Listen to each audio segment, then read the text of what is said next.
Good evening, folks. My name is Amiibo Jason, and welcome to another installment of the Nintendo Wiretap, this time for the evening of June 19th, 2017.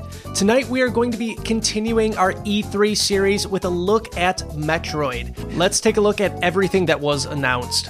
Without a doubt, one of the most exciting surprises to come from E3 2017 was the official announcement of not one, but two new Metroid games heading to Nintendo platforms. Not just any old Metroid titles either, we're talking fan-pleasing returns to both 3D and 2D franchise favorites, complete with harrowing themes of isolation and exploration-heavy gameplay. The first title announced was Metroid Prime 4, and very little can be really put together based on the very small teaser trailer that we got to see during the E3 press conference. All we know is it is indeed a fourth installment of Metroid Prime, and it's coming at some point. We have very little idea of what to expect other than this is going to be a first-person shooter and a Metroid game. But there's something else buried there as well. It's Samus's return to her action platforming roots that has her longtime fans giddier than a space pirate on shore leave. So without further ado, let's dive into the upcoming game, Metroid Samus Returns for the 3DS. Few would blame you for being overcome with an extreme case of deja vu during Samus's big portable reveal. That's because Metroid Samus Returns is ultimately a reimagining of Metroid 2, Return of Samus. The game's producer and director of Super Metroid says he chose Metroid 2 for a spruce up specifically because it hosts one of the most memorable and key moments in propelling the franchise's narrative forward, and that's Samus's first encounter with a baby Metroid. Also, having never worked on the original, he was afforded much more creative freedom to try new ideas and concepts without being bogged down by sentimentality. As a result, Samus's tale will remain relatively unchanged from the original Game Boy release released all the way back in 1991. A slew of new elements have been added to the established formula to keep the action exciting and gameplay fresh. Most notably is the ability to counter enemy attacks with well-timed melee strikes, an ability prominently on display during the various Metroid Evolution boss fights, allowing for massive damage to be dealt.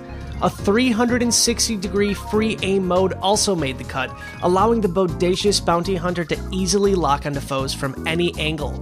Much like in later games, charge stations for health and ammunition are sprinkled throughout the desolate planet, as well as newly implemented teleport stations for convenient fast travel. Progression in the game looks to be smoothed out too, now with specific markers requiring defeated Metroid DNA to open up new pathways, compared to the more ambiguous tremors of its predecessors. Even Samus's famous Vera suit receives some notable changes, set to help you survive areas of extreme heat, rather than cutting damage in half. Another new feature to this game is something called Aeon Abilities. These include limited-use suit upgrades attached to a power meter that can be refilled by defeating enemies. During the live stream in particular, we got a good look at the Scan Pulse, which lets you ping for hidden secrets and breakable rocks to help fill in your map more diligently. This new feature is sure to be a godsend for anybody who remembers racking their brain back in the day, blasting every floor and wall in hopes of finding the final elusive missile expansion. Adding to the excitement, Amiibo functionality was confirmed during the demo, alongside two satisfyingly squishy new figures. While their functionality in-game remains a mystery, we do know that both Samus figures from the Super Smash Bros. Line will indeed work alongside the recently announced Dynamic Duo in some capacity.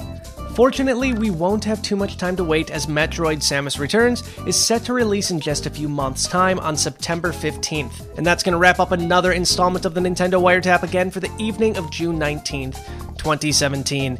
As always, if you're looking for today's biggest news, you can go down in the description below and click that link to see our full written article, and if you want to see even more amazing video footage, you can click the annotations on the screen right now and be transported to one of those other videos. Next time, we're going to be exploring even more fantastic E3 news, so come back tomorrow for another in-depth breakdown. Bye, guys!